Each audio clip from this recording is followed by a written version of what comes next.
guys, welcome back to my channel, and today I am so excited because I just got back from the thrift store and I found the perfect item to upcycle, to thrift flip into something that is stunning, beautiful, a statement, everything that I could ever want for cozy vibes, for the winter. Now honestly, I just got so inspired when I saw it, but when you see it, you might not think that it looks like much because as is, it doesn't actually look very good. But fingers crossed, we're gonna be able to turn it into something that is beautiful. Hopefully the inspiration and the idea and vision that I have in my head is gonna translate into what we actually create in the end. So fingers crossed, you guys, let's get into it without further ado. Also, a big thank you to Squarespace for sponsoring today's video, and I'll tell you a little bit more about them later on.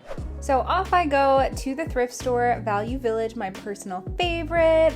Walking on in and you see some Christmas stuff, but we're not gonna be shopping there. Instead, we're gonna be looking at all this random furniture, AKA where you can find some gems like this little wooden cabinet. Yes, I am checking to see whether or not it opens. It opens, there's some shelves, cool. Let's take it on home.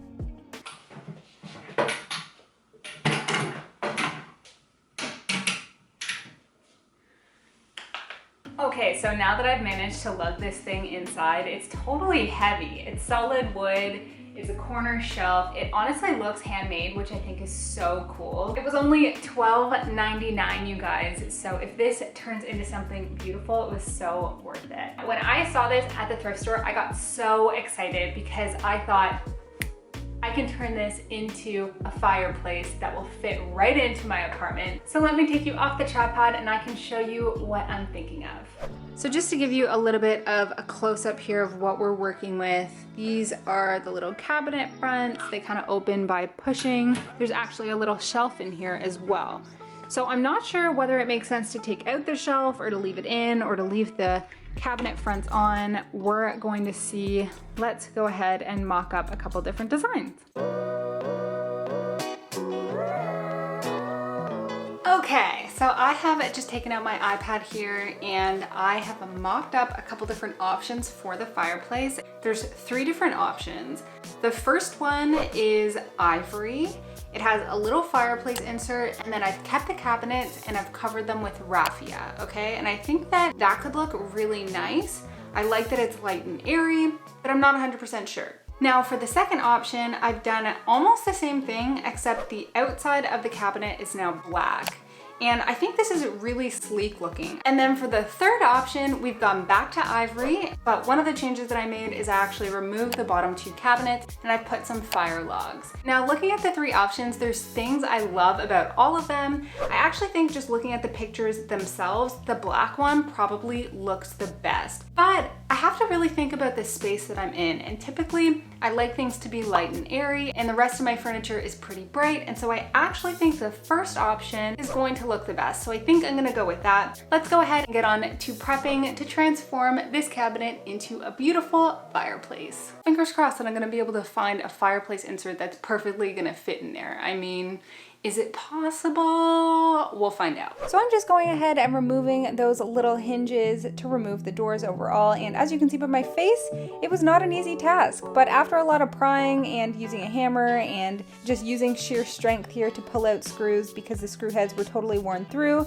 I got all the pieces off that I needed to get off. I also removed the little mechanism that allowed for the push closure of the top cabinet. It's now time to prep the whole cabinet so that we can add some paint to it and like make it all nice and pretty and not look like this as is. Prep work would typically involve sanding. By sanding off that like glossy varnish, it would make it so that the paint can adhere to the cabinet overall in a better way.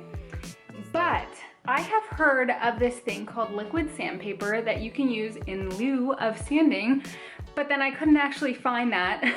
So I got this thing called Gloss Off, and if it works, then that's gonna save so much time and effort compared to sanding. The thing I don't like about sanding this type of thing is that the particles that come off are toxic and it creates a mess and all that stuff, so I don't really wanna do it. But let's go ahead and we'll try this product for the first time. And working with Gloss Off turned out to be super easy. I just put some of that on a cloth and wiped it on all of the surfaces that I was going to be painting. So really just kind of adding it on there. And want to see a funny little shot here? It is the fact that in these videos, often you're seeing these perfect shots, but in reality, here it is. you know, wearing a mask, being safe, wearing gloves, all that stuff. Next up, I'm actually just taking sandpaper and going over where those screw holes were for the hinges so that it's smooth. And this cabinet is wood and you can really see those wood grains. So to fill those in, I'm just taking some spackling and I'm adding it all over the cabinet. This is basically going to fill all that wood grain, and so I'm just adding that all over the outside of the cabinet. Now to get off the extra putty that's kind of left on there and to leave the putty only in the spots that had like divots and grain, I am just gonna use a wet piece of paper towel to go over a section. I'm gonna use the end of my ruler and just kind of press it off. So off I go, just kind of pushing it off with that ruler, wiping it away with some water, pushing it off with that ruler. And as you can see, it is just staying in those grains, which is perfect.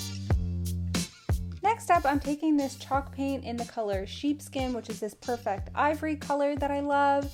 And I'm just adding it into a little paint pan, and then I am going to add it on to the outside of the cabinet. Now, as you can see, I started using a mini roller first, and that did not go over very well. So I switched to a sponge brush, and that applied the paint so much better and a lot more opaque. So I am just taking my time and going over the whole outside of the cabinet as well as the bottom section of the cabinet that has the 2 drawers, and I'm going to let that dry.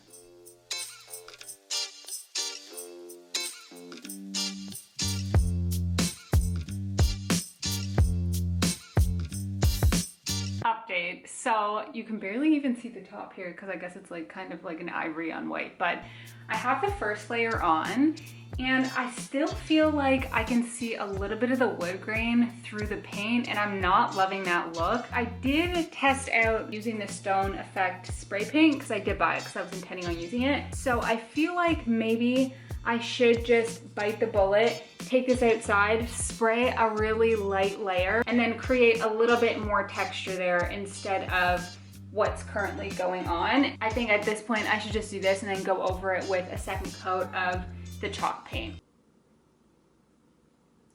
Dries in 3 to 4 hours? Okay, hold up. I don't got time for that. So, new game plan. I'm gonna attempt to use the baking soda paint method, except I'm just gonna add it into the chalk paint, hopefully create that more like sandy type texture, and maybe that will work to kind of fill in the wood grain. In fact, I think that should work. I just don't know if I have enough of the paint. Spray painting out, I guess. Just like that, I changed my mind.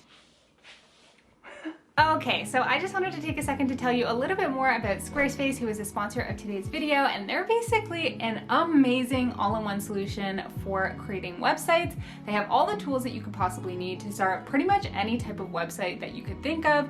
So if you wanted to start selling online, or maybe you want to have a resume site, or maybe you want to have a creative site, a portfolio type site, they have all the tools that you could possibly need to do that, from buying a domain to picking templates. They have so many designs that you can pick from, and not only are they stunning and beautiful, but also they're mobile friendly as well. So they have mobile versions in addition to desktop versions, making it so easy for you. So yeah, I just love them so much. So many of my small business friend owners use them. I've used them before. I just can't recommend them enough. You can totally head on over to squarespace.com to start a free trial. And when you're actually ready to launch, you can head on over to squarespace.com/DIYDelia to save 10% off your first purchase of a website or a domain. Now let's get back to transforming this cabinet into something so cozy and perfect for my apartment. So this time I'm going in with the second coat of paint, except I have added some baking soda to it to really thicken up that texture. And I'm applying it with a sponge brush, but then I'm going over it with the roller, and that really evened out the texture and made it really stone-like. Next up, I'm just taping off the outside of the top section, and I'm going in with some black paint. I'm just using whatever paint I had. And I'm basically adding that into the inside of the top section of the shelf to add a little bit of depth and really make it as though it's going to look like a fireplace.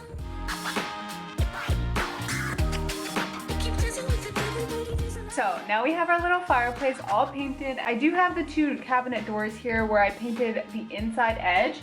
The outside we're going to be wrapping with a nice textured material, But first, I think I need to re-drill the holes on the cabinet and on the doors so that the hinge for the door will be hidden and sit on the inside of the cabinet instead of on the outside, because I just didn't really like that look. And as you can see, I actually filled in all those holes anyway, so we couldn't use those even if we wanted to. So here are those little hinges, and as you can see, I'm just adding them onto the inside and measuring where I need to put those holes.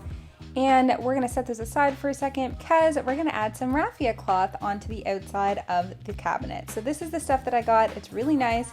I'm just laying down those cabinet fronts and measuring out the amount of raffia cloth that I need, cutting it to size, and then using my staple gun, I'm just folding it over the edge and stapling it into place. To finish off the actual sides, I am folding the edges over and kind of stapling the edge on the inside so that it's more finished on the edge.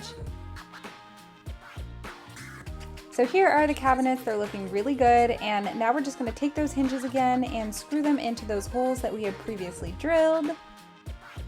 And then I'm just lining it back up onto the cabinet itself on the inside, drilling those holes for the screws, and then attaching our new cabinet doors into the cabinet. Okay, so we have the cabinet more or less transformed a good chunk of the way into our vision. However, the main aspect that needs to be added now is the fireplace aspect, the part with the fire that turns it into being an actual fireplace, you know? It's kind of crucial. So I'm gonna give you two options. The first option I'm gonna show you really quickly is going to be what this will look like if you just put some LED candles in there. I think it looks really nice, it's really stunning, it's a nice accent. But I also wanted to challenge myself to take it to the next level of actually being a true fireplace. Now, I found a thrifted fireplace insert that was really affordable. However, some adaptations need to be taken to it so that it will fit in there and actually look really realistic. So we're gonna tackle that, and hopefully I'll be able to transform this fireplace insert into something that looks good. I mean, here's hoping, here's praying, cross your fingers, say a prayer for me, you know? First, let me just show you what this is gonna look like with some pretty LED candles, which I got off of Amazon.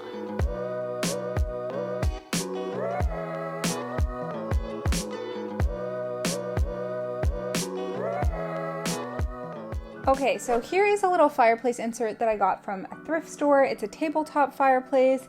It emits no heat. The only issue is that the size and shape does not fit well with the actual fireplace, and that front covering piece that's on there just makes the whole thing not look right when I put it into the fireplace. So as a result, I'm going to have to tinker with it and disassemble it while keeping the little spots for the electric on-off button and the plug. So I've just taken off that front plate as well as the glass insert piece, and then I'm also taking out that whole front piece that has the fake logs and that orangey kind of backing to see what I can work with here.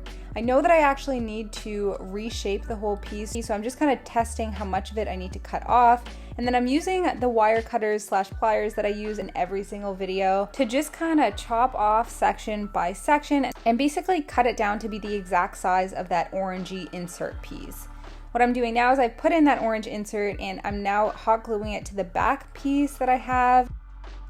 Now I actually have to build up the sides of the insert so that it connects to that front orange piece as well. So for that, I am using a piece of cardboard that I've kind of cut to size, and then I'm going ahead and painting it with some black acrylic paint. And then I'm just hot gluing that in place as well. I'm now just taking this sheet of clear plastic that was actually on a picture frame that I had from Michaels, and I'm just cutting it to the exact size of the old shelf. And to do that, I'm just taping off the exact dimensions that I need. I'm also putting down some double-sided tape so that my ruler doesn't slide around, putting it in place using a box cutter to kind of score a good line there, and then just snapping it off using my ruler as an anchor. The next thing I'm going to do is actually drill a hole in the back of the cabinet so that I can feed the cord for the fireplace through there. So I just did that with a drill, and then after that, the final step is to put in our piece of acrylic into the front and hot glue it in place. And just like that, we have our brand new thrift flipped fireplace.